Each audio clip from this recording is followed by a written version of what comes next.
would not take a risk of entering Nigeria for the game.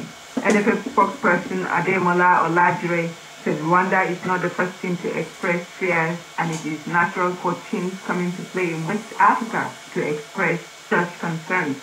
Similar fears have been expressed by the Lesotho Federation ahead of this weekend's African Youth Championship qualifier with the Flying Eagles. President Goodluck Jonathan of Nigeria declared a state of emergency last Friday, while the World Health Organization referred to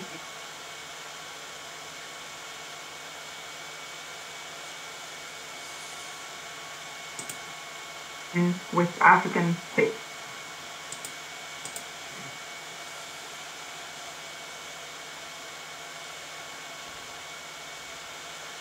Prevalent states, Sierra Leone, Guinea, and Nigeria. Doesn't mean that it's not in other African countries. Or even we've had a case too in Saudi Arabia, we have had a case or two in Turkey, we've had a case or two in the United States, and so on. So the thing is that if you say they should play in neutral ground, what of those people playing? What of the players from those countries? Have they ascertained that they are Ebola free? Ebola is going to be a major issue as the Africans get prepared. Consequently, if not contained, will be a major issue in the world. Emeka Obiko there, speaking on how Ebola virus affects sporting activities. CAFA said it will maintain its schedule.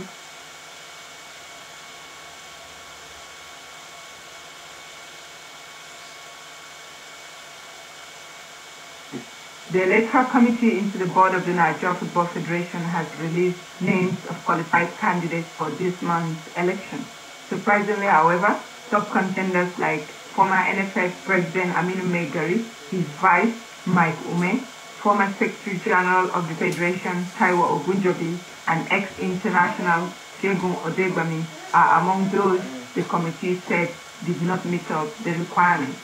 Addressing sports journalists in Abuja on Wednesday, Chairman of the Electoral Committee, Amoni Biambo, said they observed all the rules and regulations guiding the electoral process. So we came out with our electoral guidelines as a press, and we adopt from CAF and FIFA, following all the rules and regulations based on the standard of FIFA. There are a lot of interest in respect of the election. Our diligent decisions were taken to satisfy all concerns. If you do not meet up the criteria,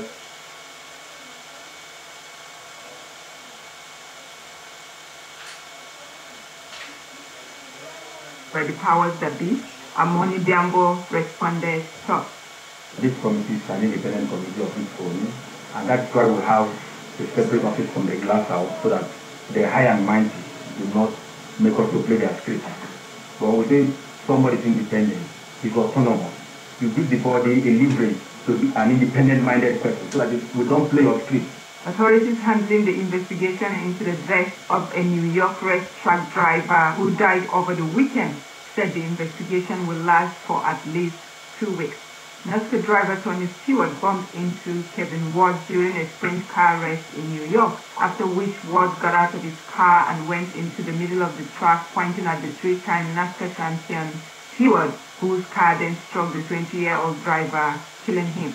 Investigators are still seeking witnesses and gathering evidence, as well as the reconstruction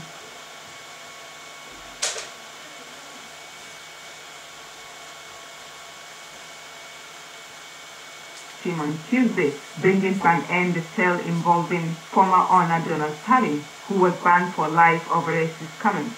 The NBA record deal was sealed after an order from a Los Angeles probate court confirmed that Sterling's ex-wife Shelley had the right to sell the team. And finally, in tennis, world number one Novak Djokovic won 6-3, 4-6, 6-4 to send Jill Simon packing in the Western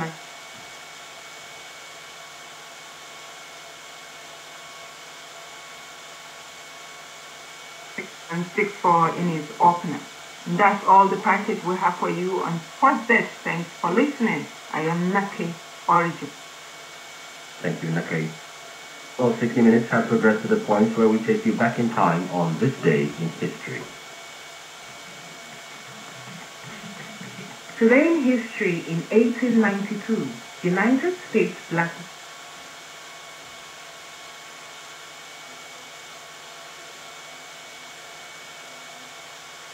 Brownsville, Texas. Still on this day in 1960, Central African Republic and Chad proclaimed independence from France. Finally, on this day in 1984, Morocco and Libya signed Arabic-African Union Treaty. That's all we have for the 13th of August. I am Amarachi Chima.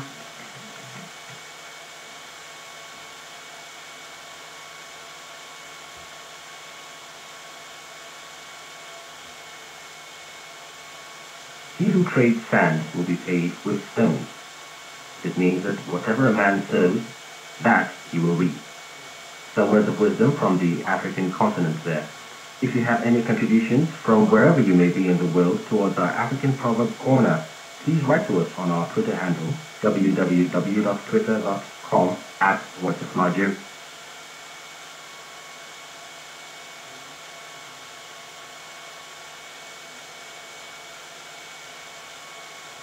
News@yahoo.com. We'll be delighted to hear your contributions. Before we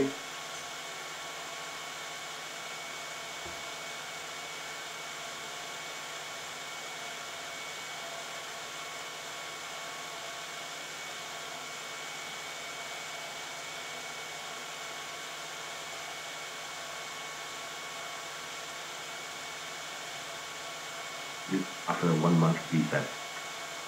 The World Health Organization, WHO, says Kenya is a high-risk country for the spread of the deadly Ebola virus. The WHO's country director for Kenya, Custodia Mandalate, said Kenya was vulnerable because it was a major transport hub with many flights from West Africa. And US President Barack Obama has appealed for calm in Ferguson, Missouri, after the shooting of a black teenager by police, which sparked 2 nights of violence. President Obama described the death on Saturday of Michael Brown as heartbreaking and promised a full investigation by the U.S. Department of Justice.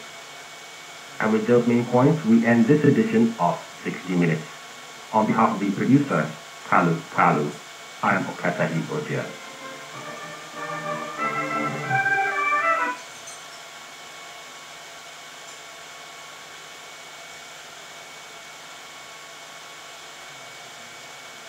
Was the program 60 Minutes? 60 Minutes is aired every Monday through Friday at 19 hours GMT. Well, that program 60 Minutes brings us to the end of this evening's broadcast of the English service of Voice of Nigeria, Abuja.